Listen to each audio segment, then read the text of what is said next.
think there was one governor that was like shutting everything down. Oh yeah, we were shut down. Yeah, yeah. 100%. Welcome to freedom. Exactly. That's why I'm here. Yeah. Thank you. All right. So David, thank you so much for coming on. Thanks for having me. Much appreciated. Could you dive into who you are and your background a little bit so the audience can have an understanding for the rest of the podcast? Yeah, so my name is David Armas. I'm with Lending House. I'm the broker owner of Lending House. We just started maybe 2 months ago, opened up our own shop. Born and raised in Miami. Moved around a little bit, but ended up back in Miami, of course, because I love the traffic and the angry people. But yeah, just born and raised here. Started my own little company, and excited. Just excited. Excited to grow, right? Yeah, absolutely. That's an amazing time. So how long have you been doing lending? I've been doing lending for about 4 years now. 4 years. Yeah. So at like 4.5-ish, somewhere around there, or sorry, 3.5-ish, you were like, I'm going to open up my own shop. Yeah, at some point you're just like, it's something I've always wanted to do. I've owned other businesses in the past, and so I just wanted to, have something that was mine, Sure. Yeah. Building for yourself and your family, right? Yeah, for sure, man. Always about the family. You said you're married with kids? Married and kids, yeah. I have 2 kids. My wife's Colombian, so, that's a little spicy. And my kids came out a little spicy as well. So, I have a boy. He's going to be 7 and a daughter who's going to be 2 in December. That's amazing, man. I'm awesome. So excited to have kids. Like, I cannot wait. Are you married? Not yet. I got the ring in there, though. We're about to get engaged. Is it a surprise? No, it's not a surprise. Okay. She's actually in the bedroom over there right now. Oh, okay, all right. She knows Cool. It's kind of been blown out already. But Yeah. dude, I'm so excited. I want 6. Oh, dang. Big. Well, hey, I mean, the more the merrier, right? That's a blessing. And the more money. Yeah. Oh, that's right. Because is it because of the benefits from? No, I'm saying the more money. It costs. Oh, yeah, man, you're gonna be broke. It's gonna be awesome. Exactly. It's awesome. And your time, forget about it, dude. You're not gonna have any time for anything. That's what everyone says. They're Yeah. like, oh. But yeah, okay. my kids are in school right now, and so. Well, at least my son's in school, my daughter's in daycare, but every other weekend it's, there's another birthday or 2 or 3. And so my weekends are completely booked with birthdays, holidays, get-togethers. It's filled with kid stuff. What an amazing way to get to know people. Yeah. In a sales business like you're in, though. Yeah, no, absolutely. I mean, a lot of realtors, I hear this all the time from realtors. They say that, my cousin just bought a house. They didn't use me and she told me she didn't know that I was a realtor. And so, you have a lot of people who are undercover agents. Man, I read a book. It was called Fanatical Prospecting. And I just tell everybody what I do. I just tell everybody, hey, I'm a lender. If you need a refi, especially now that the rates are coming down, if you want to refi, save some money there. Or if you're thinking about buying a home, there's a lot of different programs available for first-time home buyers. And so I just believe in telling everybody what you do. Don't be a secret agent. Don't be shy to ask for business. Don't be shy to tell people what you do because you're going to leave a lot of money on the table. 100%. And how can business reach out to you how can people reach out to you if they don't know what you do, right? So I text all my neighbors about real estate around this market. And I get a text from my neighbor the other day. He goes, please don't solicit me as your neighbor. I really do not appreciate that. I think it's very rude. And I'm like, wow. Well, at least I'm in real estate. Yeah. Hey, you know what? Persistence wears out resistance. I would keep prospecting that guy until he gives in. He rents over here, so I'm does he? I'm like, wow. Bro, you see the millions of dollars made in this neighborhood. Yeah. Why are you renting? And I know I don't know, but I'm assuming he doesn't have the money to buy. But it's like, right. Okay, well, just get something else.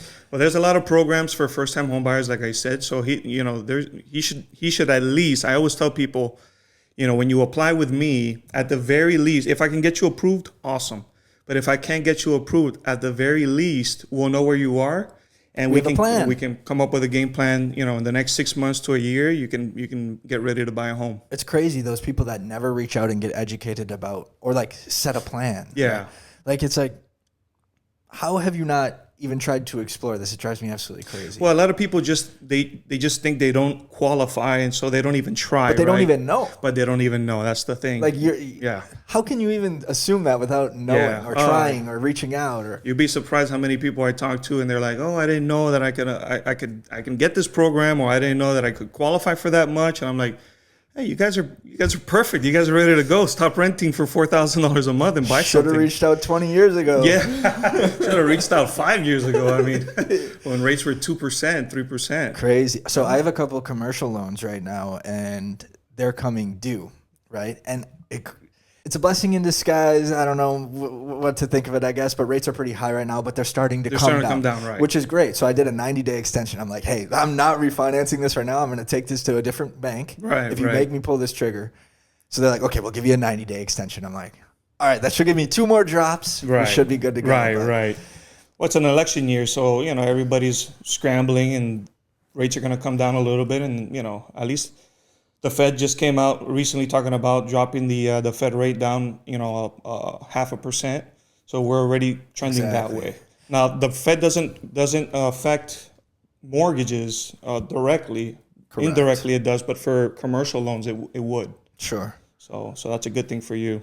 Yeah, I'm about to buy a 4-unit. Okay. So I'm probably going to buy something like Little Havana, Shenandoah area, something like that. But you could do that with a residential Exactly. loan. It'll be my primary. I'll probably do 5% down. Okay. And pop in, but yeah, man, I'm excited. I haven't bought anything. So I was gone for training for 6 months. Okay. Got back 2 months ago. That was like a detox, right? No phone, no social media, like no business. Right. So I'm kind of itching to buy something. Do something right. Bought this a year ago, but like I'm used to buying a couple a year. So I'm excited to get my feet wet, get back in the game. What training were you doing? Army. For the Army? Oh, okay, Yeah. cool. So Army, basic, and AIT. Now reserves, so just once a month. Yeah. But yeah, man, it's a lot of fun. So now you started your own company, you said, right? So how many people are on your team? It's just me and the co-owner. Okay. Are you guys recruiting more people right now? Yeah. We're taking in anybody who is tired of, where they're at and they're not getting enough support. Come on over. We'll take you on for sure. 100%. What sort of like trainings you have or things in place for people watching that do want to come over? Well, we're putting systems in place so that I always said for a loan officer, your number one job is to bring in the business, right? And so what happens with a lot of loan officers is they come in, they bring in the business, and then they get bombarded with all this business that they have to go ahead and chase W-2s and paychecks and this and that, and then they stop prospecting. Once they have some contracts, some contracts on the table, they stop prospecting altogether and they just focus on those contracts that they have. And then once everything closes, they go 2 or 3 months without any business because they stop prospecting during that process. So we're putting things in place so that loan officers can come in and just focus on prospecting.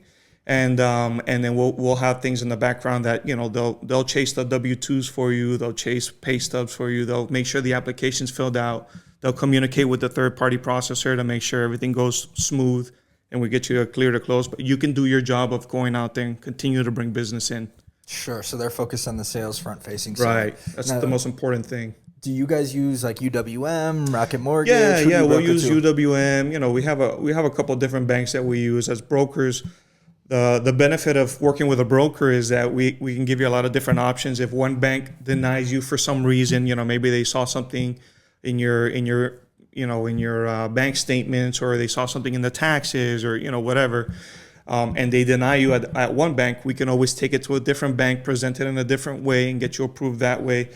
There's a lot of benefits to being a broker. I mean, I can always find the best possible rate for you. I'm a lot cheaper than direct lenders are typically, and I answer the phone after 4:30, where you're not going to get that with a brick and mortar, Right. So they don't like to answer the phone. So, but yeah, it's awesome. Where do you do most of your business, would you say? Is it around Miami or a specific neighborhood? I do a lot of business in South Florida, so in the Tri-County, moving up to Orlando, Cape Coral area. But I focus on the whole state of Florida, so I don't discriminate. If you want to buy something in the Panhandle, I can help you there. If you want to buy something down in the Keys, I can help you there. Sure. So now, where do you live? Like, what area are you in? I'm in Coral Springs. Oh, you're in Coral Springs? Oh, yeah. So born and raised in Miami, but I had to get out of there, man. It was just too much traffic. So Coral Springs is like a happy medium, So it's northwest of Miami, right? Right. It's in Broward. It's close to Parkland, Boca. area. Yeah. Okay. So not too far from there, but yeah, no, it's great up there. It's like the Weston of Broward. Okay. Yeah. So more family, better schools, probably. Yeah. Oh yeah. Are the schools private up there, or is it public pretty good? Or The public, there's a lot of good public schools out there. I put my kids in private school currently, but yeah, there's a lot of great schools. It's a great area, good family place, you know, to raise a family. So yeah, I love Coral Springs. That's awesome. I highly recommend. How far of a drive was it down here? About an hour. An hour. About an hour. You But that's man. mostly I didn't realize. that's Yeah. mostly traffic. That's mostly traffic. Yeah. Palmetto's always under construction, so Sure. you know how that is. One thing I always say is like, people, it's different in this case, right? This is like an appointment kind of situation, but Right. I think people need to pay closer attention to where they buy property and how much time they're going to spend in traffic. Right. Right? 'Cause Oh yeah. a lot of people will, lending is nice. You don't even really have to go anywhere. Right. Right? Me as a realtor, I got to go to the property. It's Yeah. very different. Like I have to be present in that physical Right. space. Right. So it's like, okay, a lot of people will spend an hour driving to work and an hour driving from work every day. A lot of soul searching. A lot of soul searching. Right. That's, if you do that 5 days a week, that's 10 hours a week. It could be taxing. It's very tiring. Yeah, for sure. And what a waste of life. Yeah. Well, I mean, if You know what I mean? if you're in that situation, I think that you should use that opportunity. If you're going to be in a car for 2 hours a day, 3 hours a day, use the opportunity to listen to some audiobooks, some podcasts, like this one, great podcast. There we go. Just listen to a couple of things. Just, always try to teach yourself, learn new skills, maybe learn how to sell better, if you're in sales. So that way you can get a better position or find something a little more, comfortable for you. 100%. But use that as a learning experience, Yeah, make it a positive instead of a negative. Yeah. But so many people can't afford properties near where they work or whatever. So Yeah. then it becomes that balancing act of like, okay, Well, which direction? Yeah, I mean, I have a lot of people right now in Miami who are buying in Cape Coral, and in that area, Fort Myers and Cape Coral. And they're gonna make that 1.5 hour drive every day back and forth because they just can't afford anything in Miami right now with how everything's going. So, you got the condo crisis, you got the homeowners insurance, situation. So I was just talking to an insurance guy. They were talking about how they just redrew the map for the flood zones. So a lot of homes that weren't in flood zones are now in flood zones, and so It doesn't even matter because every property in 2027 has to carry flood insurance. yeah, it's Flood crazy. zone or not. Yeah, Like, so this, not in a flood zone. It doesn't matter where they draw the map now, but Right. they're just insolvent. So they're trying to add revenue wherever they can, right. And then I got a letter saying, okay, where Citizens is terminating your policy. Hey, And this happens to everyone, but it's Yeah. like, if they're terminating policies if there's another quote within 15% of your premium. 15-20%, right? So I just had to switch, and I'm like, man, they took all advantage of that 15%. It went up 15%. Yeah, wow, So count that's that on a crazy. yearly basis, right? yeah, But that's wild. it's so tough here, but I think, and I'm gonna get a lot of heat for this. All right. It's always an income problem. Right. It's always there's so much opportunity. There's so many ways. There's so many things you can do. I would say it's an income issue. Yeah, it's an income. It's a money management problem as well. I can tell you I can tell you a lot of people who make a lot of income, they won't manage their finances properly, and then you'll see they both made $200,000 combined income, but they spend $100,000 on debts and cars, and they bought the new Camaro or the new whatever. Yeah. And their car payment is $2,000 each, and so it's like it's crazy. Just people Can't don't know how qualify with that. Yeah. I mean, sometimes you'll have them qualified and they're looking for a home, and then they get that nice car before closing, and everything falls apart. But I think it's just a financial illiteracy problem. A lot of people just don't know how to manage their money properly. Of course, a lot of people aren't making any money right now, but there is a lot of opportunity out there. I think a lot of people have given up on their dreams. Yeah. Or they're not like so committed. You know what I mean? Right. It's like, right. It's like, yeah, I'm just comfortable doing this. They'll go from oh, I wanted a house in Coral Gables, to, oh, I want a house in Shenandoah, to, oh, I'll settle for a condo in Brickell because that's all I can afford. It's like, if you just swap that up a little bit and just stay convicted and focused on that goal you originally had instead of settling, I feel like you gotta have a vision for where you want to be. You gotta have a vision. You gotta write it down. You gotta make plans, set some goals, yearly goals, monthly goals, weekly goals. Otherwise you're gonna be stuck. You're always gonna be broke. I mean, I talked about. I don't know if I mentioned I had businesses before. But I didn't have any money. I grew up with no money. My mom was a single mom of 3. She went to school. She worked 2 or 3 jobs. So I didn't have, for me, it would be, dinner would be a loaf of bread, Cuban bread. That's crazy. With some butter and, there you go. That was dinner. Sure. It was stuff like that. And so I saw that, what was going on with my mom. And I mean, she got out of that situation and bettered her life. She went to school, she became a teacher, something she's always wanted to do. But seeing that struggle in the beginning, I said I didn't want to be in that situation.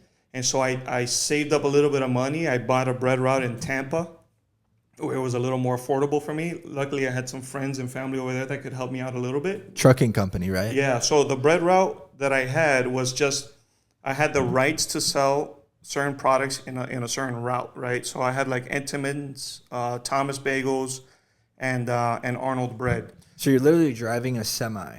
I would drive a truck and trailer. Okay, so you drive a truck and trailer with a bunch of bread. Yeah, a bunch of bread. I'd go to these different stores and stock up the shelves before you showed up to buy some. Yeah. Wow. So I did that for I did that for about 4 years. I ended up buying two routes. Okay. And so I had 2 routes. I was making a lot of money, but from where I started, I started with $5,000, and when I sold those routes, I made like $200,000, $250,000. That's amazing. So I sold those routes, moved back down to Miami. Wait, how does one increase the value of routes like that? Is it kind of like real estate where it's the cost of goods go up? No, I mean a little bit. You have to. Those routes were a little neglected, and so you got to go in and you have to, put up. How do you call it? Like displays. Run the promotions that they have, really push the product out there, get your numbers up, and then the value of your route starts to go up as well. So now when you put up those banners and stuff, are you focused on the business owners itself, or are you focused on the customers purchasing your product? The customers purchasing the product, yeah. Okay, now how does this work? So let's say you have a good relationship with the store owner, right, for example? Yeah. Well, sometimes, but yeah. Sometimes? Okay, well, what's the breakdown of that? Do they get a profit share, or how does that No, I mean, work? basically, the store benefits because you have that product on the shelf for your customers. So now it's going to bring more traffic to your store. So like, I mean, we had like Publix. I had a couple Publixes, a Walmart, Sweet Bays. I had like a lot of little niche stores as well, smaller stores. But their benefit is that they have the product on the shelf that everybody wants. Instead of going to somebody's looking for this kind of bread, they're not going to go to another store. They'll come over here to your store, sure, and get the product. So that's how they benefit. I benefit because the more bread I sell there, the more space I have, the more eyes I get on my product, and more chances somebody's going to grab my product, right? So my goal was always to get more space on the shelf, but also create end caps or create displays where I can promote my product more, and more people are willing to grab it and purchase it. Sure. So that increased the value a little bit. Also, I had a couple of situations where you would have one store convert from a smaller store, so like a neighborhood Walmart, turning into a super Walmart. That's going to increase the value of your route because now you're selling more product there, etc. And so when I sold everything, I had that happen a couple of times, so I made a lot more money. Interesting. And then you could sell your route for, at that point, I'm selling my route for more than what I bought it for. You increase the price a little bit, and then you make out good, make out like a bandit. That's super interesting. Where does the store make their profit though, off of your product? I'm sure they get a small cut. I would make like 18% of every dollar that was sold. So I would get a little cut. I'm sure they would get a cut as well. It's just kind of. And then the rest would go to like the manufacturer, right? Yeah, or the bread maker. Yeah, or the bakery would get their cut as well. Sure. Yeah. Okay, that makes sense. Because I was lost in there. I was like, man, why would the store do this for free? Yeah, no. Everybody makes money. Everybody gets a small piece of the pie for sure. Okay. Well, that's a cool background, man. I've never heard about like trucking, selling routes that way. Yeah. I look at it kind of similar to real estate. Okay. You know what I mean? Like you buy a route. Yeah. You operationally increase the revenue, which is the same as rents. Right. You go and you increase your rents. You change some things up. You change the fix displays. Fix up the bathrooms. You fix up the kitchen, and value goes Flip up. Your route. Yeah. Flip the route. Yeah, absolutely. So even before you were in real estate, you were in real estate. I mean, I always loved real estate. I used to watch a lot of shows in regards to it. I loved this world. I just never knew about mortgages until I bought my own home. I asked my accountant. He's a good friend of mine. He referred me to a lender, and he was like, "Hey, man, lenders make a lot of money." I was like, "Really, man?" I had no idea, no concept of what lenders do with this and that. And then I just fell in love with this side of the business. It's a lot of problem solving. No two files are ever the same. Every situation is different. There's always something that happens in the file. I mean, you never get a cookie cutter file, good credit, good W-2 income, hundreds of thousands of dollars saved up. It's always, something crazy, especially down here in South Florida. It's always a crazy file. What are the common things you see in files down here that are issues, just so people watching can look out for that or solve it? Or? It's a lot of, hey, I got money tucked away in a closet, I got $60,000 under the bed, Someone sends you a picture for proof of funds. Yeah, it's like it's like a mound of like $200,000. Are you Pablo Escobar? I mean, I can't show that to the bank. You got to deposit that and wait 3 months, right? You got to wait. Yeah, it's got to be seasoned for at least 2 months. 2 months. Yeah. So you put it in, and then Then they say, "Oh, I don't trust the banks," and I'm like, "Well, you want a goddamn property or not?" It's a lot of the beautiful thing about South Florida is you have a lot of immigrants, right? They came from countries where they put the money in the bank, and then it became the state's money. Gone. You know what I'm saying? So they're a little more reserved when it comes to their assets. They don't want to show the government or the bank or anybody how much they have because they're afraid they could lose it, and they've lost it probably in the past. So I get it, but I coach them on how to put the money in the account and trickle it in. I was gonna say, do you have them do one lump sum and then just wait, or do you just have them? If you put more than $10,000 into an account, IRS notification. Yeah, man, you're gonna get a little red flag. They're gonna have some questions. They might knock on your door, man.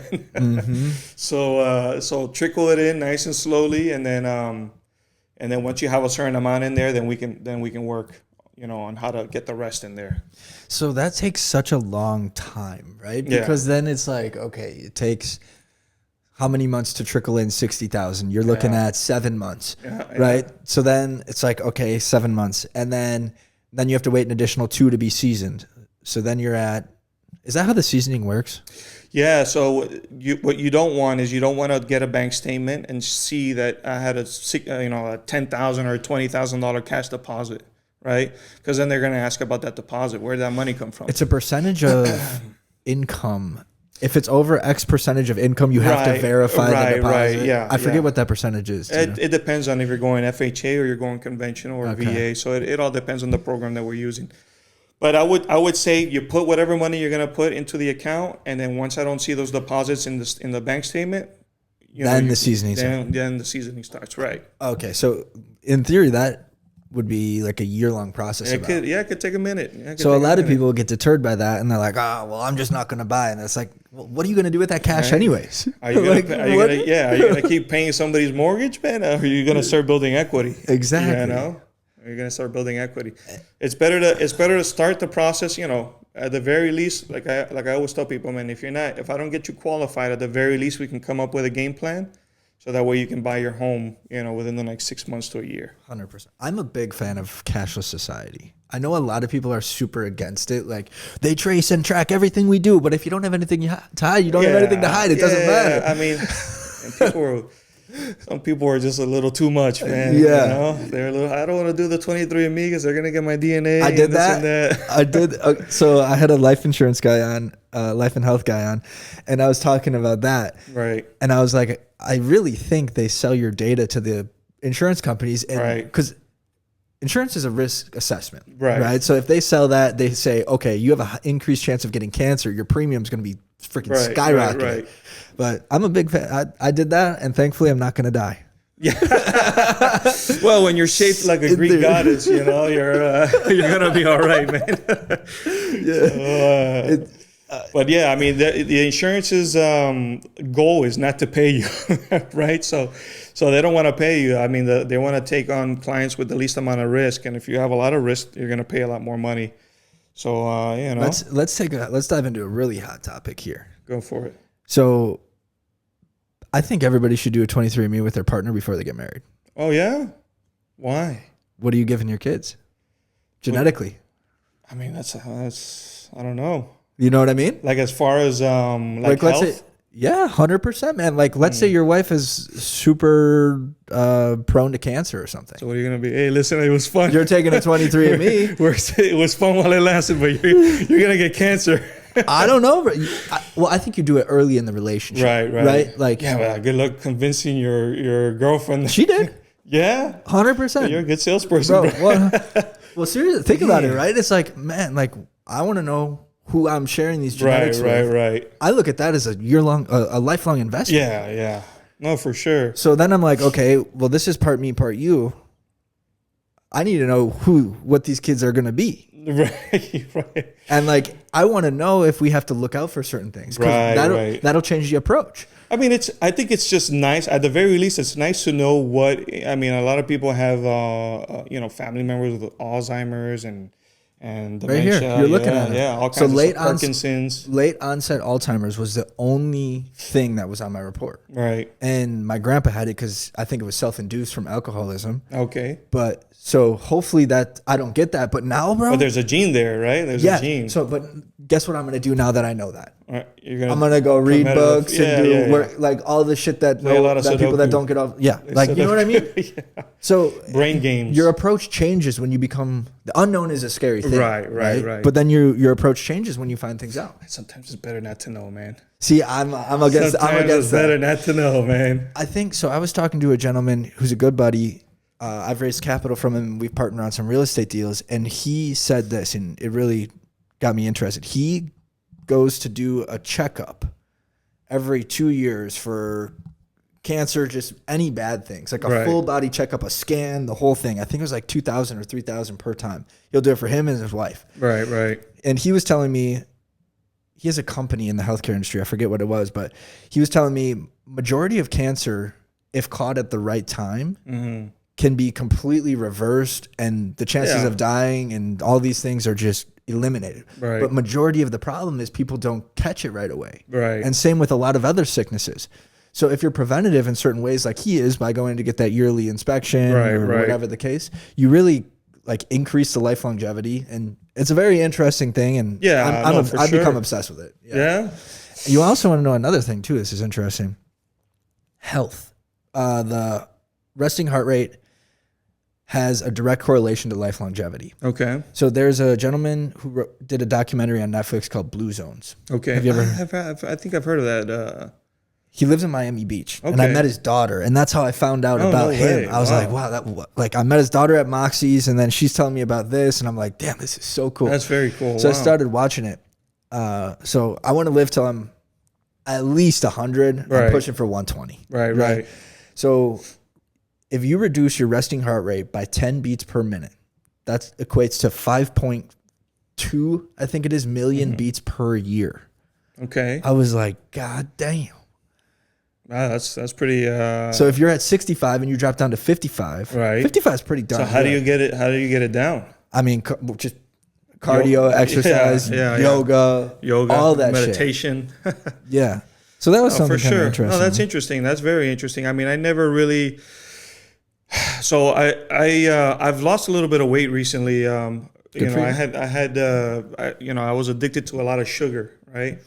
And so I would just eat I used to own a car carrier company where I would drive cars all over the country, right? So I'd pick up like 10, 12 cars in Miami and take it to Seattle, or I'd take it to California, and then I would have some drivers and, Via truck, like those. Yeah, Okay. yeah, those big old 18-wheelers with the 10 cars on top. Yeah. Yeah, so I used to... When I was a kid, I used to sit and stare at those and be like, that is the coolest thing ever. Yeah. That's an interesting business.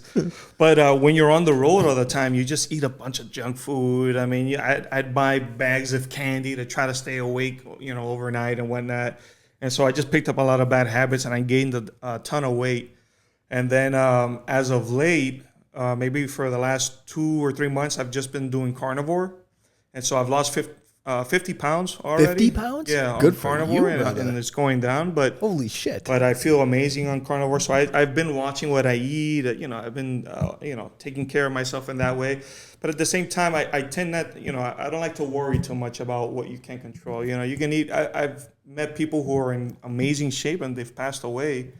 100%. You never know. It's crazy, man. You just don't know. So enjoy every day the best you can, and pray that you're doing the right stuff to make yourself live a little longer. But you never know, man. I could walk outside right after this podcast and get by smacked a by a car or bus, whatever the case is?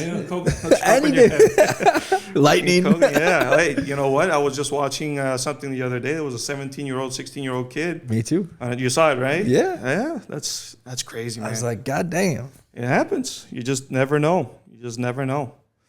That's crazy. Yeah. Did you do any other side jobs besides the bread, car trucking? Once I met my wife, we were dating a little bit, and it was a little hard for me to be with my girlfriend at the time, because I was always traveling and whatnot, and she really didn't like the business too much. It was very stressful. And so I came out of the trucking company and did a lot of odd jobs. One of the things I did was I sold cemetery plots. So I was in real estate. There you go. Your final piece of land. There you go. So it always ties right back to mortgages, right? Sure. And so I would sell plots to people and whatnot, and then from there I moved on to all kinds of crazy things, man. I picked up people who had passed away. I would be the person that would come pick you up, put the carpet over your. Let's dive deep into that, bro. What are some of the craziest things you've seen? And there's so many stories, bro. Let's hear it, bro, because this is interesting. Have you ever heard of like the last breath? The last breath you take. It's like. Yeah, so like it's like a huge sound, so right? Sometimes what happens is when you pass away, you'll have a little bit of air still stuck in your lungs. And so I picked up this guy. He had just passed away, still warm to the touch. It was kind of freaky. Driving in the middle of the night, taking him to the funeral home, and I hit a speed bump. And then you just hear the guy go, "Oh, Bob, are you still awake, Bob? Yeah. Do I gotta take you back, bro?" I was like, wow. So you see things like that, or and you know how in movies, somebody passes away and you just kind of take their hand and they just kind of pass over the person's face and the eyes are closed. I remember one time this guy passed away. It was in an old people home, and I went in. The family's there crying. I'm like, man, this guy's eyes are open. Let me try to close his eyes and make him look, peaceful. So I'm there, I'm poking this guy's eyes. His eyelids are stuck to his eyeballs because it's dry at this point. And by the time I'm done, his eyes are all, I'm like, oh, let me just don't look, yeah. I'm sorry. That's crazy. So, I mean, there's a ton, man. That's a wild industry. Death itself is a very wild, thing to witness and to see a lot of it. Needless to say, I didn't stay there for too long because it was a little crazy. Just to see a lot of death, it's like, wow, man. I feel like you're gonna die, right? No, but I mean, it's like, it's a lot of sadness, right? Yeah. Somebody just passed away. Their family's usually there. They're crying. It's just always being in a situation like that. I always feel like your environment really controls where you're going and what you bring on into yourself. For example, like I think of nurses dealing with sick people all the time, 24/7. As needed as it is, right? As needed as it is, and I am so thankful for nurses when I get sick. Like I appreciate you. I'm not going any bad places with this, but I feel like you're more adept to get sick and kind of inherit what you're seeing and how you're taking care of people. It's usually the opposite, right? Because since you're always around sickness, your body adapts to these viruses that you're constantly being, are constantly being introduced to you. So their immunity is really, really strong. 100. Yeah. I give an example. My wife's a doctor, and during the whole COVID thing, everybody in the household got COVID except for her. Really? Everybody got sick except for her. What kind of doctor is she? She does family medicine. Family? So she's primary care. Yeah. That's awesome. Yeah. Does she have a location up there? She's in Broward Health. She's Okay. in Broward Health, up in Imperial Point. Interesting. So go hit her up, guys, if you want. I take an opposition on like big pharma and hospitals and all those things, man. Well, I'm so against them. So she's like DOs are typically more they're osteopathic, right? So they tend to like it's like look for other means other than just straight pushing medicine. There you go. But the way the system is today, it's tough, right? The way the system is, they're like, hey, we want you to see 20, 30, 40 patients a day. It's got to be like a conveyor belt of people coming in and out, in and out. And so it's easier to just be like, hey, you got a pain over here, just take these pills. Hey, you got a pain over there, just take these pills. As opposed to really focusing on patients. I hear it all the time from my wife. She's like, man, they're really pushing this. I like to have that one-on-one with the patient, make sure that before I give them any medicine, that we can take care of it in a different way, maybe an exercise or a stretch or this or that. And so you see it all the time, but I feel like it's a greedy pharma industry. Yeah, I mean, there's a lot of money there, man. So much money. Yeah. Aren't doctors getting squeezed right now? I heard that there's a massive push towards the volume game. Like, if you don't have X amount of people through every day, like I think that's a big push. They're pushing. Aren't insurance companies paying less to the doctors now too?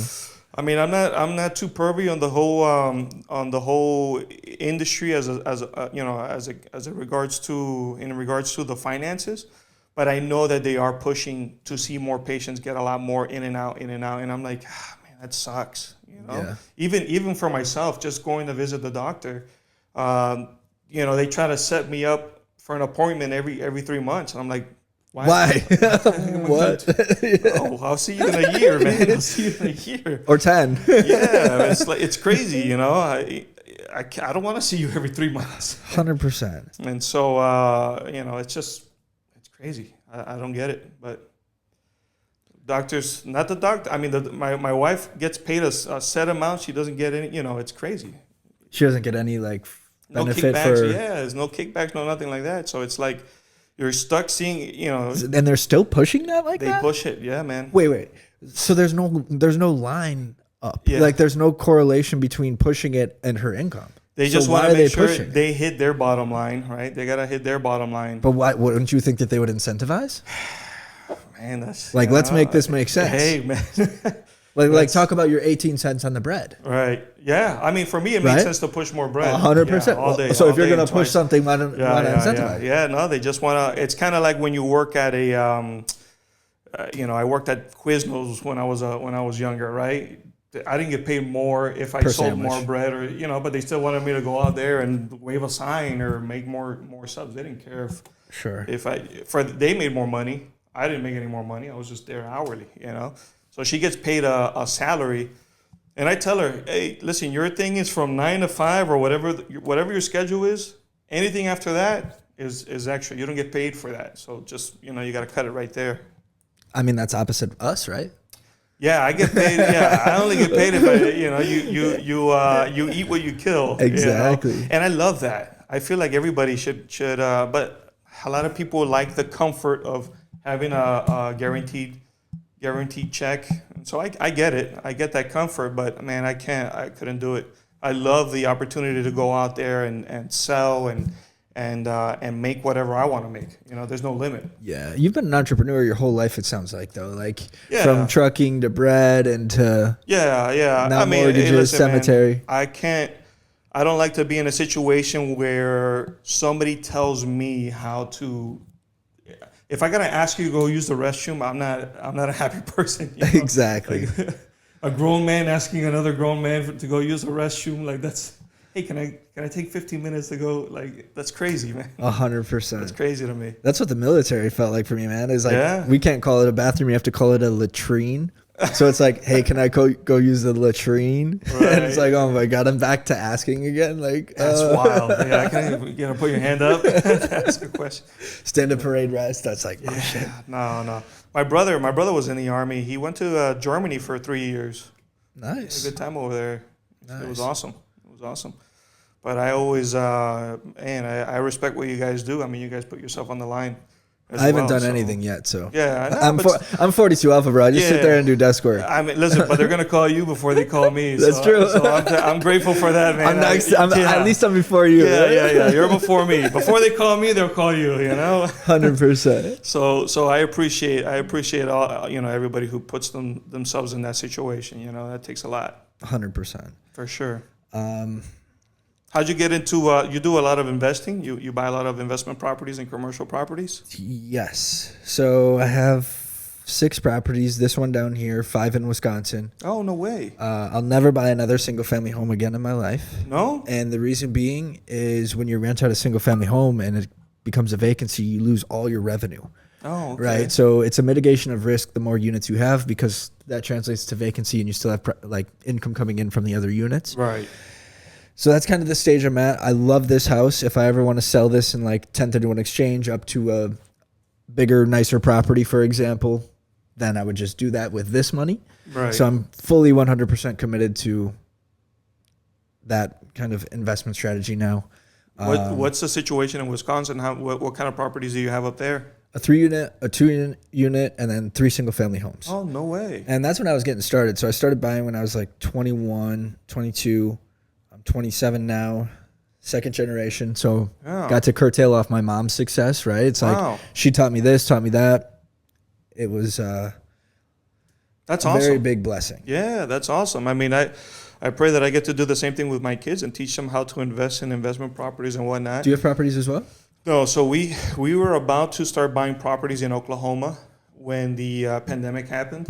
I mean, there was a lot of cash on cash return. It was a good rental market over there in Oklahoma. Homes were well priced, but then the pandemic happened, and we were like, you know what? Let's just buy a primary now. So we bought the primary. It was great investment. Single family home up in Coral Springs. Our interest rate is 2.75. Can't beat it. Free money. Yeah, you're never gonna get that again.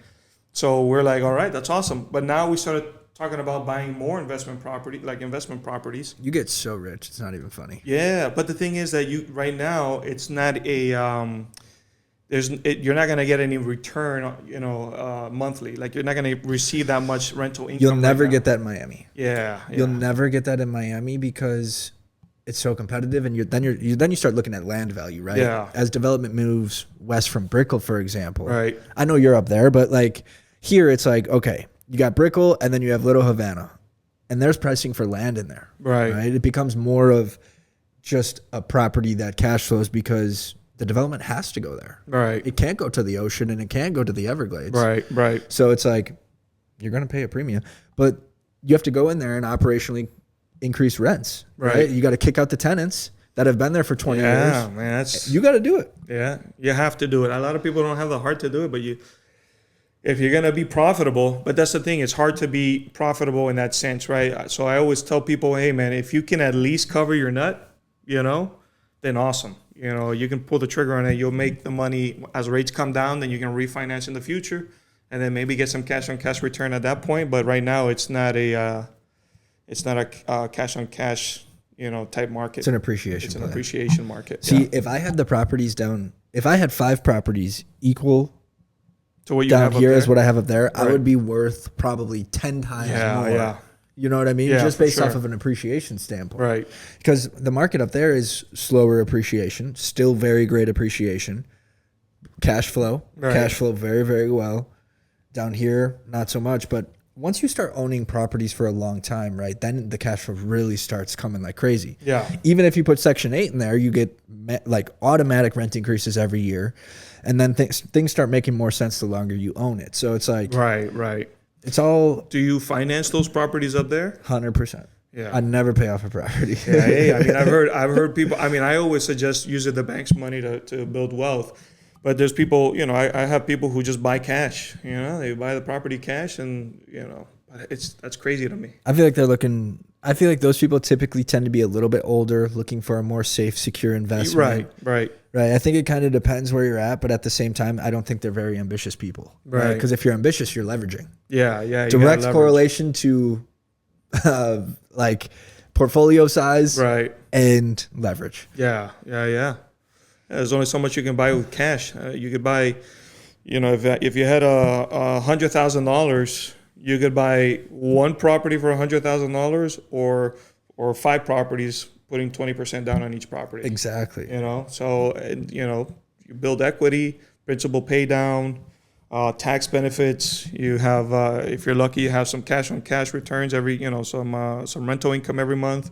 So I just believe in using the bank to leverage. It's so much better. Yeah. No, that's awesome. That's awesome that you have so many properties up in Wisconsin. That's pretty cold up there, though, huh? Aren't you from Wisconsin? From Wisconsin. Yeah. Yes, sir. Moved down here during COVID there, like everyone else. It's cold up there. How cold does it get in Wisconsin? They would cancel school sometimes because it was cold. They'd be like, "Oh, it's too cold for the kids to go outside. We're canceling school." I'd be like, "Yes, that's wild." How do you like the South Florida weather? Love it. That's why I'm here, right? True that. Yeah. Before living here, though, I wasn't cool enough and couldn't afford it, so we lived in near Shenley Park, which is like one neighborhood over. Oh, okay. But now, like the backyard, like I just sit back there. So the weather and the privacy, I don't know. It's really awesome. Oh yeah. Man. Do you have a gate back there? No. Yeah, it's fully fenced in. Okay. Oh, this is a nice home, man. Very nice home. And I couldn't deal with the cold. I mean, I went to this past year. We went to Alaska. Yeah, we went to go see the Northern Lights, and it was like negative 20, negative 30 degrees over there. So I was like, man, I don't know how these people do it. Cold but pretty? Cold but pretty. Never go again, though. Never coming back, but cold but pretty. I think the first night we got there, we froze the water heater. Damn. So by mistake, we opened the garage, or somehow the garage door opened up. Was it an Airbnb? Yeah. And that night, the garage door was open all night. Next morning, we couldn't turn the water on. The water was coming out, no hot water at least. And I went to go, buy some groceries for the house, and then my wife gives me a call, and she says, "There's a giant flood in the garage right now. I guess some of the pipe burst, and it was water everywhere." And it was like, what the heck is? Did you have to pay for it? I got away with not having to pay for it. Sure. Yeah. That's good. They couldn't prove I did it. Because that's an. So I can't confirm or deny that I did anything, but I didn't pay for it. Yeah, that's crazy. Yeah. So you rented an Airbnb in Alaska? Yeah, it was awesome. How much was it a night, if you don't mind me asking? I think I paid. Man, I'm not sure, to be honest. A couple hundred or something? Yeah, maybe like $200 a night or something like that. $240. I feel like that's once in a lifetime thing where like everybody should go to Alaska and see it, like you said, but you don't go back. It's the final frontier. That's crazy. Yeah, it's the final frontier, man. That's it's amazing. I mean, it's beautiful. It's very beautiful. We went to Denali. We went to we saw the Northern Lights. Like I said, it's an experience. I would highly recommend going for at least a week. Maybe 2 weeks. It's a long flight from here, but definitely worth it. Definitely worth going up. What were the Northern Lights like? I feel like so many people dream about seeing that. You see all the Instagrams, YouTubes, like, oh, this beautiful thing. Like, Man, tell me what that experience is like. It, a lot of people think you go over there and you're gonna see it, and it's amazing. I remember one of the first nights I went out there to go see them. I looked up and I didn't see anything, so I just waited in my car. But then I see the whole crowd of people taking videos and taking pictures, pointing up at the sky. I'm like, what are these people looking at? And so I peek at somebody's camera and I see the Northern Lights on their camera, and I'm like, what the heck? So I pull out my phone and point up at the sky, and then you can see all the lights. And I'm like, what the heck? So I would recommend, if you're gonna go to Alaska to see the Northern Lights, or anywhere you go to see the Northern Lights, take a nice camera, high quality camera, so you can really enjoy. Because you can barely, it just looks like gas in the air. Really? But when you put the camera on it, it looks pretty amazing. Wow. So what is it with the camera that allows it to show up more Not clearly? sure, man. It can pick up lights that you just can't see with your eyes, I guess, And so I thought it was like a big thing in the air that everyone would be like. No, it looks. That's why they look so great in pictures, but in real life they just don't. It doesn't look like that, That's wild. A little underwhelming, but when you see it on the camera, it's like, wow, this is cool. That's super interesting. Yeah. What else did you do when you were there? We went moose hunting, and we weren't hunting got a for moose? We weren't hunting for moose. We were looking for mooses. So, the inside joke was mises. We were calling them mises. When you see more than one moose, it's still moose. But we were, it's like goose and geese. Yeah. We were just like mises. Sounds right. Mises, right? So you go out there looking for a moose. You go out there looking for bears or any kind of wildlife. There's a lot of wildlife out there. I never realized how big crows were. Or ravens. Man, the ravens are like cats over there, man. They're huge. For real? Yeah, they're massive. Kind of overwhelming. You're like, what the heck is this giant bird? That's crazy. It's freaking amazing. But no, it was awesome, man. Highly recommend. A lot of snow, very cold. If you're gonna go between August and February. That's the best times to go out there and see the northern lights. Is it light 24 hours a day at that point? Man, it would be. The sun would go down. So we went when it was mostly dark. So the sun would go down like at 2:00 in the evening or in the afternoon. It would go down, and then it would be dark all the way to like 11:00 in the morning, 10:00 in the morning. Damn. So we were just always in the dark. So 4 hours of sun. I don't know how people do it, man. That's crazy. That's so depressing.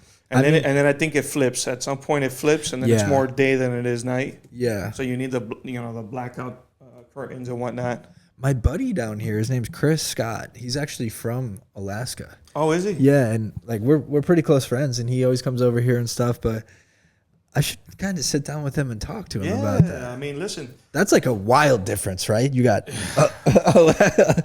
Wisconsin to Miami, South Florida is like pretty interesting, but Alaska's a different game. No, that's a different beast altogether. Wow, and now he's here in South Florida. Yeah, Brickell Key lives right on Brickell Key. How's he like it? He loves it. Yeah, of course. His girlfriend's actually going to school to be a doctor. She works at Nicholas Children's Hospital. Oh, right no way. here, so Awesome. Kind of similar situation yeah, to you. Pediatrics. Yeah, that's cool. Yeah. That's very cool. Where else have you traveled? And, I've gone to Mexico. Everybody else and their moms have gone to Mexico. We've gone to, as you can imagine, I traveled all the United States, at least 48 of the other states. You've been to 48 to 50? Yeah. Well, remember, I was in trucking. I see. What are the two you haven't been to? Hawaii? I guess I've been to Alaska now, right? So I've been to 49 states. I haven't been to Hawaii. You got to go. Yeah, I have to. Yeah, have you been? No. I want to go. Yeah. The only thing is that everything on that side of the world, so California, Oregon, Washington, that coast, the Pacific, they got bigger sharks over there, dude. I mean, I just can't do it, man. Yeah. I think we're like the shark bite capital of the world, right? Over here in South Florida and in this, the Atlantic. But in the Pacific, I'd rather get bit by these baby sharks than get bit by that monster of a shark over there. Dude, man. I took a helicopter tour over Miami when I was thinking about moving down, and you can see this, like the rays and the sharks. How cool. As you're flying over, and all these people are swimming right there, and they have no clue. And I'm up there, I'm like, kind of scared me a little bit. Like I really don't like the ocean. Right. I just don't like water in general. Okay. I like playing basketball in the pool, but very rarely. Like I don't know what it is about the water. Right. But anyways, so I'm looking down at these people, and that scared me from going to the ocean for sure. Yeah. For sure. Yeah, you can't see it, But the good thing is that here in South Florida, there's a lot of Cubans. I'm Cuban American. Sure. I'm more American than I am Cuban. But if I go up to Orlando or anywhere else, I'm Mexican. So I really don't have a people. But the cool thing about South Florida is anywhere else in the world you see sharks and people run out of the water. But over here, the Cubans, we chase the sharks. Get out of here. The sharks are like hauling us. The Cubans chase the sharks. So that's a unique thing over here, That's crazy. Usually you'll see the shark, and then you look behind the shark, and there's 15 Cubans chasing it. So it's a kind of cool thing, right? That's super funny. But yeah, no, the sharks over there are a lot bigger, and you come out of that situation usually missing something. So, limb. My brother really wants to go to Hawaii, but I'm like, yeah, man, I'd rather go to like Europe or something. You know what I mean? Yeah. So I've been to Dubai, which was nice, cool. really awesome. I got back a week before I left for training, so I didn't really have time to like let that sink in because it was like, okay, next vacation, but this was for the military for 6 months. Right. So that was crazy. Did some really cool things there. We had like tea and snacks and stuff at the very, very tip top of the Burj Khalifa. That's what people usually. Oh yeah, pictures yeah, up there. I see that. Yeah. People skydive off of that thing. Yeah. Like they base jump off of I that. didn't skydive. I'm a little scared to skydive. Yeah. Have you? I have skydived when I How was a was little it? lighter. When I was a little lighter. Now I just fall like a rock. But it was an experience. It was awesome. What do you feel like when you're falling like that? You feel like, man, my ears are really hurting right now from the pressure building up in your ears. Sure. If you don't pop them. But do you pop them when you're floating down? You can try. You can try.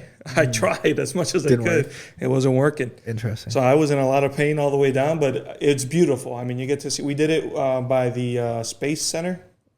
Heck yeah. Yeah, where the rockets shoot up. Is it the JFK Space Center? Yeah. So you'll see rockets going up, and then you're coming down, and that's pretty dope. Crazy. Yeah. That's pretty dope. So I would recommend at least doing it once. You know. You have somebody attached to you, right? Like strapped on. Yeah, you get somebody there. You get to meet him intimately. You know, he's there hugging you. So it's it's a whole experience. Yeah. But I was taller than the guy, so like if I stood up, the guy was kind of like dangling on my back. You know, he kind of looked like a baby carrier back there. His feet are off the ground. Yeah, I'm like, are you all right there, buddy? How did that work then? Y'all just like strapped up as you were? Yeah, no, you strap up in the plane. So, you know, you both are, not you're detached. And then when you get in the plane, he sits behind you and then attaches, and then you guys crawl off of the plane. But yeah, it was quite the experience. Where else have you traveled? You went to Dubai? Paris, yeah. was super cool. Do you go for more than a week, or you go out there for 2 weeks, 3 weeks? Week and a half to 2 weeks typically, Yeah, and then I kinda get have enough to. of it, and then I'm like, Yeah. okay. But the flight is a big commitment, right? It's like, Yeah, man. I don't know how long it was, 8 hours, 12 hours, something like that. But Well, it's a good thing that you don't have any kids right now, so you can enjoy traveling and doing. I think a all these lot of things. people don't go just because of the flight too, right? So then they'll never experience it. They're like, oh, I don't want to sit in the plane, and I'm like, man, I'd rather experience it and just suck up the plane ride. Just take a freaking and then enjoy something and see, man, the world is a beautiful. Listen, I like I said, I did a lot of driving in this country, in the States, and it's a beautiful, beautiful country, man. If you get to go to different places, and every state is different and unique in its own little way, and you get to experience different. Go to the national parks and look at the Grand Canyons. Go to Utah and look at their national parks. Go to California, the sequoia trees. California is a very beautiful state. I always say that they have the best like weather and topography in the country. Yeah. The weather over there, everything is beautiful. Seattle's a beautiful, Washington's a beautiful state for the 2 months that they're not great, Right, you know. So if you get to go over there, enjoy, What's the craziest story you have from trucking? Man, from trucking, and in that world, so in the car carrier world, is very stressful, and it's hard to get good drivers, right? So I had a driver. I didn't want to be in the truck the whole time. The idea was to scale this thing, right? So buy a different, second truck, scale from there, have some drivers drive for you. So I had a guy, he was driving. He loved to be on his phone, man. He would always be on the phone talking to the ladies, doing all that stuff, not paying attention to the overpass. He picked up a load for a dealership, brand new Lexuses, SUVs and car, and he's not paying attention. He's driving, on the highway, and doesn't realize that this overpass is too short. And so he's there driving, not paying attention. He goes under the overpass and decapitates one of the SUVs. Thing comes clean, the ceiling comes clean off, hits the car behind it, smashes 2 other windows. And yeah, we had to explain that to the dealership. How do you explain that to the dealership? Hey, sorry, man. That's a very stressful business, man. How did that shake out? Was it an insurance policy? Insurance, man. It's all insurance. I used to tell my drivers, don't bring the cars down until they pay you. If there's an issue with the car, they got to take it up with the insurance. You know what I'm saying? So don't take the cars down. Or if you're gonna take the cars down, leave one up there. Don't give them the keys until they pay you, right? Because a lot of times you'll take everything down, and you learn this the hard way. You take everything down, give them the keys, and then they're like, hey, you see this little scratch here? That wasn't there before. We're not going to pay you. And so you just lost thousands of dollars in diesel and food. And how much does a load like that make you?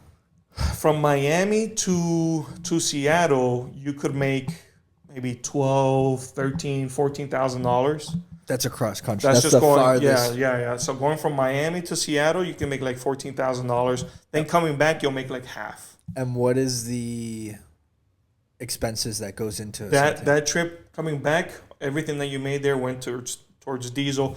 I would my calculations back then were it's $1 a mile. So I would drive 3,300 miles to Seattle or to California. I would spend $3,300 in diesel, and so I knew coming back I would need another $3,300 for diesel, and then food. You'll go to visit different restaurants, different places, and stuff like that. So on a $14,000 trip, 12 to 14,000, how much profit would you walk away with? If it was a beautiful, perfect trip with no issues, you can profit that $14,000, and you spent $7,000 between food, diesel, and whatnot. $7,000. You said so it'll be like a $7,000. Yeah, so I would make like $20,000, let's say, the full trip there and back. And then I'd make like $20,000, and I would spend $6,000 to $7,000 in diesel, this, that, maintenance. So it's not bad. How long would that trip take? So if you're doing it by yourself, going one way would take you about a week. But if you're doing like team drivers, it could take you a week to be there and back. Sure. So team drivers would be like one sleep, one. Yeah, one person's sleeping, one person's driving, right, and then you just take turns. Interesting. So that's probably the best way to really take advantage of time. Yep. Yeah. And so that's decently profitable. Yeah, man. But I mean, like I said, that industry is very interesting because what happens is your trailer's really low. So I don't know how many times I went over a speed bump or my trailer went over a sidewalk or something like that, and your trailer gets stuck. So now I got to pay $3,000 to $4,000 for a tow truck to come out there, destroy my truck and trying to pull me off of the speed bump, and then I gotta pay for repairs on my truck because this guy pulled me off, in a way that damaged my truck. So there's a lot of ways. So if your tire blows, that's another couple $1,000s, in itself. In that industry, you have the trailer. There's a lot of moving parts on the trailer, hydraulic pieces. If any light goes out, the DOT will stop you. That's a couple $100s right there just to fix that, Sure. So there's a lot of money to be made, but there's also a lot of money that goes out. Overhead maintenance. Yeah. I've had drivers that have taken a load and they damage a vehicle, a chain, a little chain will be hanging and it's just hitting the car underneath, just barely hitting it for 1,500 miles. And when the driver finally gets to the location, there's a giant hole in the hood. And so you could see the engine of the car, and so it comes out of the driver's pocket at that point, that was kind of like the policy. The thing is that if the driver messes up the car and it's their fault, they got to pay for the damage, right? Because if you go through the insurance, you're uninsurable the next year. Like they won't take it. You got to change the name of the company. Insurance is such a scam. It's a huge scam, dude.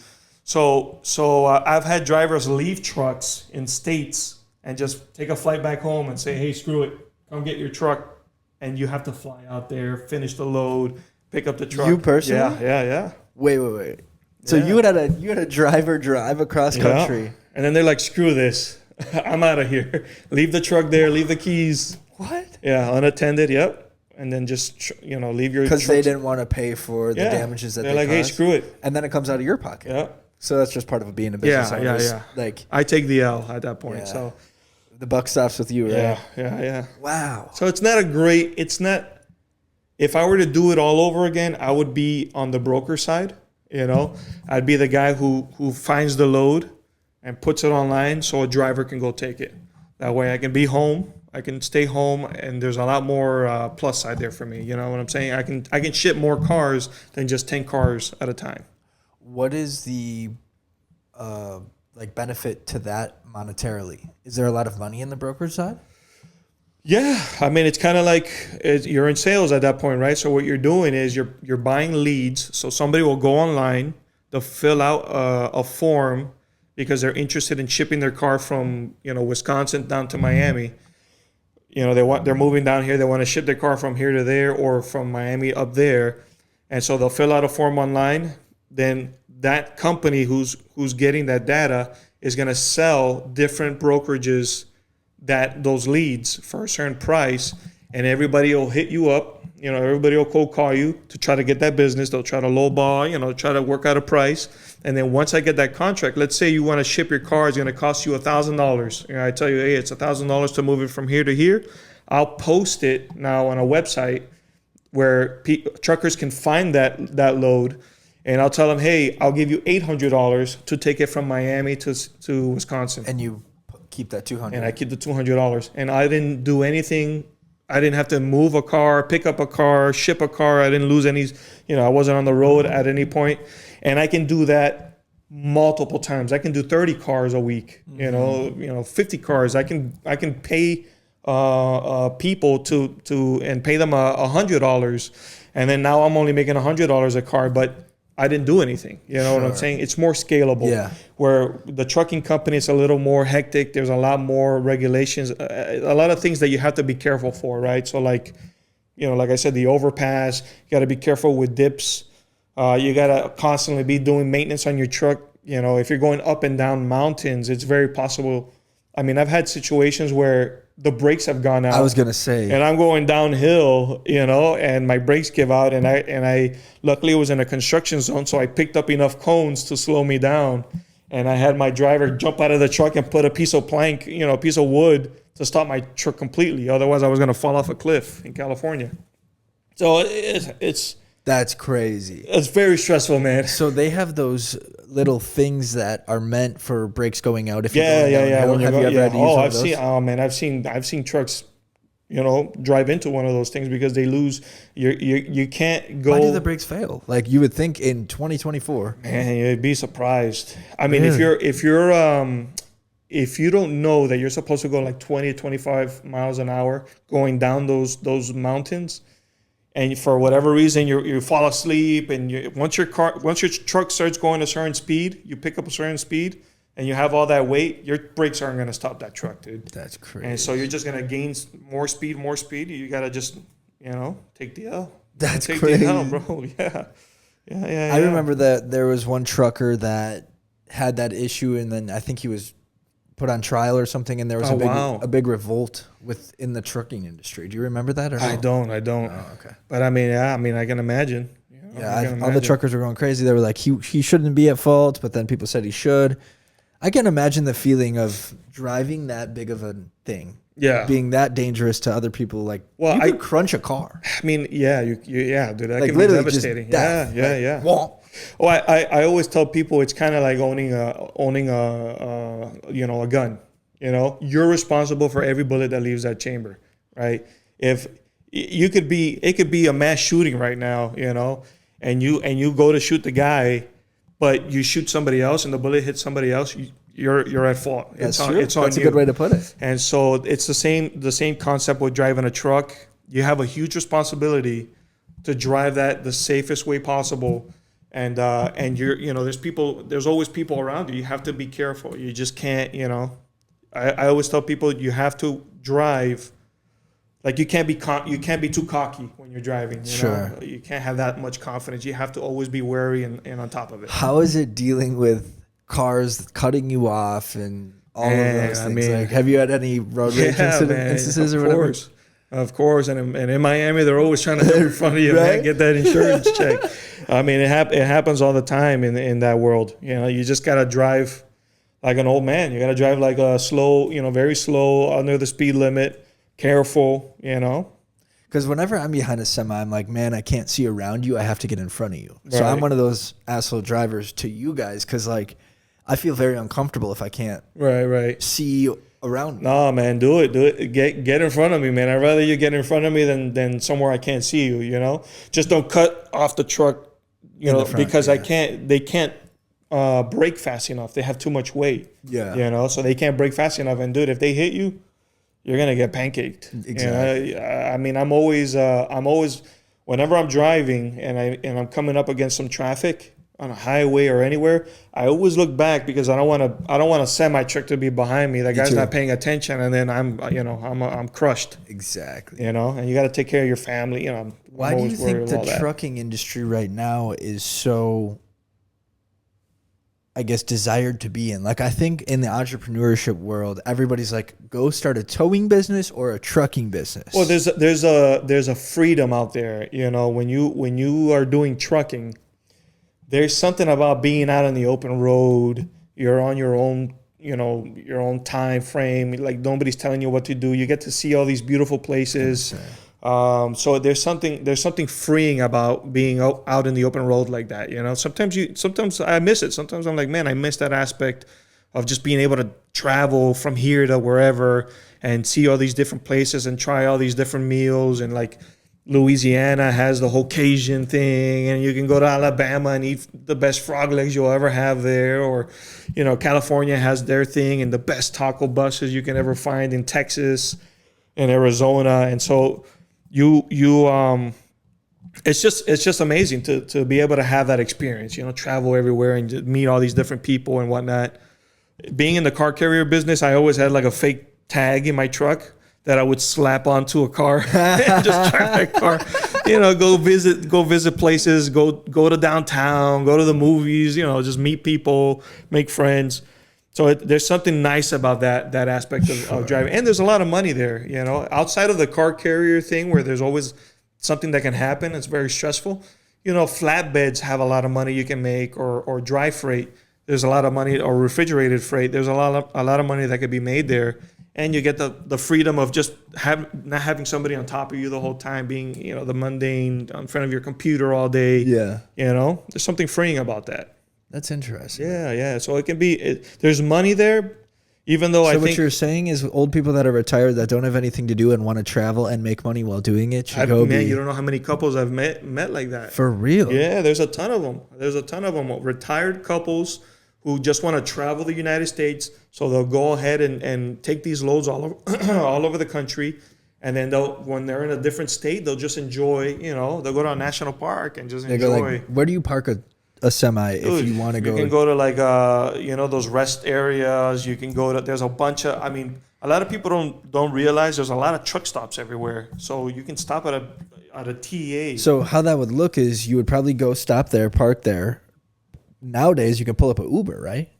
Pull up an Uber, yeah. So that's a game changer. Yeah. So pull up an Uber to wherever you got to go. If you need to rent a car, Uber to go rent to the rental car space. Right. Okay. I'm seeing the vision. Sometimes they'll have... Because people are driving a big RV sometimes anyways, like a long RV. Yeah, or sometimes they'll have like a scooter, like a little scooter that they'll have on their truck somewhere, you know, and they, you know, when they get somewhere, they just jump on the scooter and go anywhere they want, you know, and enjoy the city. I never thought of it that way. Yeah, man, there's a freedom there. There's a freedom there for sure.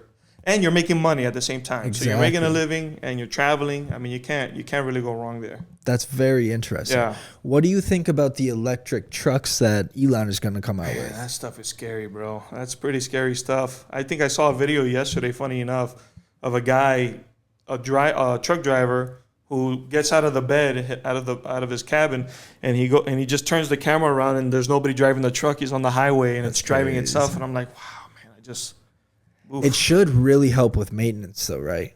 And I would think it would be a lot more profitable. Yeah, because you're not either way. Oil changes, brake pads for the electrical stuff. Yes. Yeah. I have a Tesla out there, no brake pads, no headlights. I mean, it's a double-edged sword, right? Like I was just saying with the Tesla, it's good because you don't have to pay a lot in gas, you don't have the maintenance, you don't have the brake, you know, this and that.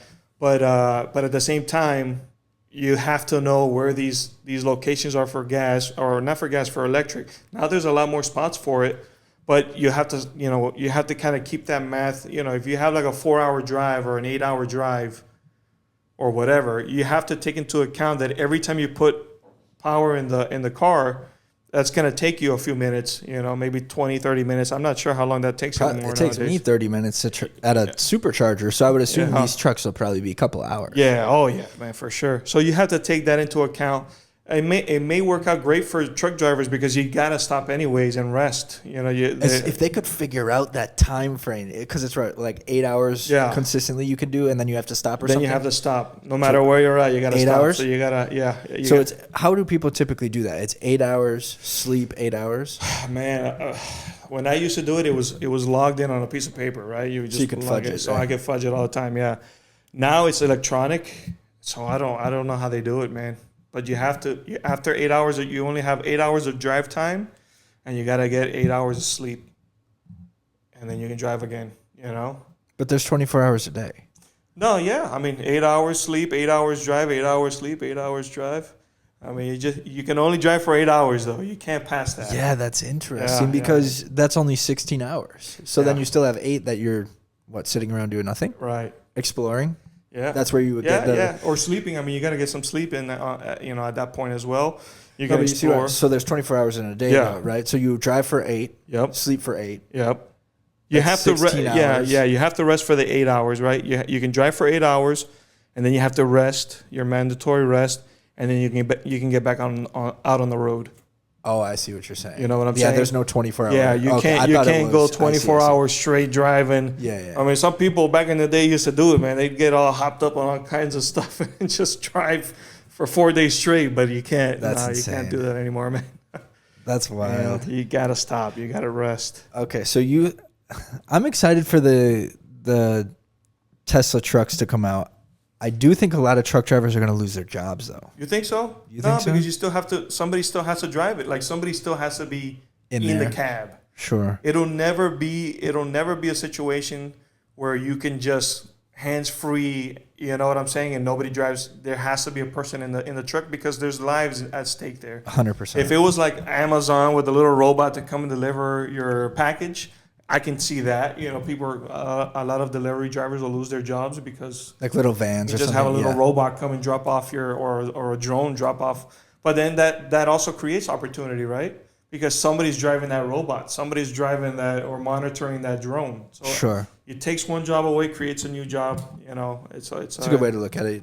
They might have to like switch up a little bit. Yeah, give and take. But for driving, like for the trucking company, the trucking business, I think you're always gonna need somebody in the cab, even if you're not driving it, just to monitor and make sure that nothing, because I mean it's you're relying. There's people's lives at stake as well. Yeah, 100%. Especially when you have that much weight in such a big vehicle, that can be devastating. Sure. I remember in Tampa there was a fog. It was a really bad fog on I-4 between Tampa and Orlando, and you couldn't see like 2 feet in front of you, right? And so there was like a 110 car pileup. Wow. With trucks and this and that. Like, how do you handle that situation if there's no driver at all? That's with drivers. Imagine with no driver. Yeah. So that's crazy. That's interesting. Yeah. Have you dabbled in the towing industry at all? No. No. You know what I had when I had the trucking company? What I would do is I would hire towing companies because I didn't. Whenever I got home, I didn't want to work anymore. Obviously, I just had a long week, 2 weeks or whatever.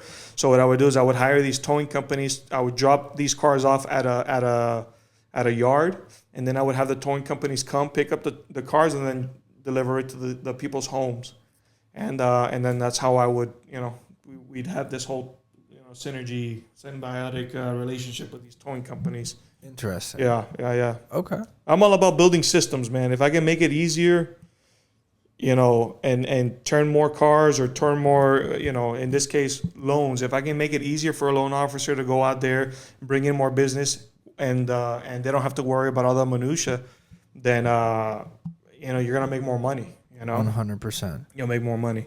So I'm all about building those systems, making things easier for people. That's awesome. Is there anything else you want to touch on while you're here, while you have this opportunity?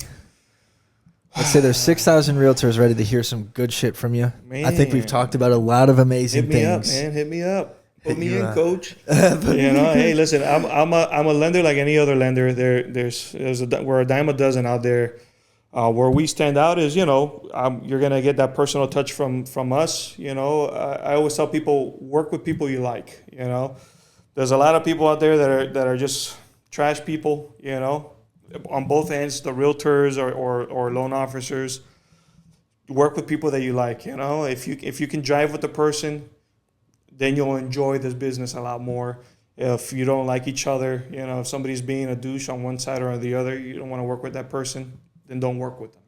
There's no need to be stressed out. So, reach out. If right now the rates are coming down, Obviously, rates are coming down with everything that's going on. There's a lot of programs available out there for everybody. If you're thinking about lowering your payment or getting out of mortgage insurance or whatever, you want to refi, give us a shot. We'll take care of you. That sounds great, man. Well, thank you so much for coming on. Thank you, man. This was awesome. Absolutely. Experience. Truckers. I think one cool thing is like, if you're a trucker looking to buy a property, or if you're a realtor helping a trucker, this is definitely your guy. This was very interesting. Yeah. Thank you for educating me on that industry, because I see it a lot on my end. So many young people getting into this business, trucking, towing. Right. Like, I don't know what it is about the business, and you kind of touched on it. There is profitability, there's freedom, all those things, right?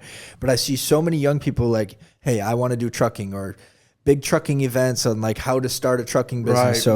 I had a lot of curiosity. So thank you for educating me on that. If you ever think about getting into the trucking business, man, let me know. If you want to get into the broker side of it, I'm down. There you go. But thank you so much for coming on. It's much appreciated. Where can they find you on social media? Because if it's on YouTube, I'm going to put it in the description right here. Yeah. You can find me on Instagram and Facebook. My Instagram is David_Armas, ARMAS. _Junior, JR. And then you can find me on Facebook as well, David Armas at Lending House. And just reach out. Awesome. Thank you so much, man. Thanks, it was great meeting you. Appreciate you, man.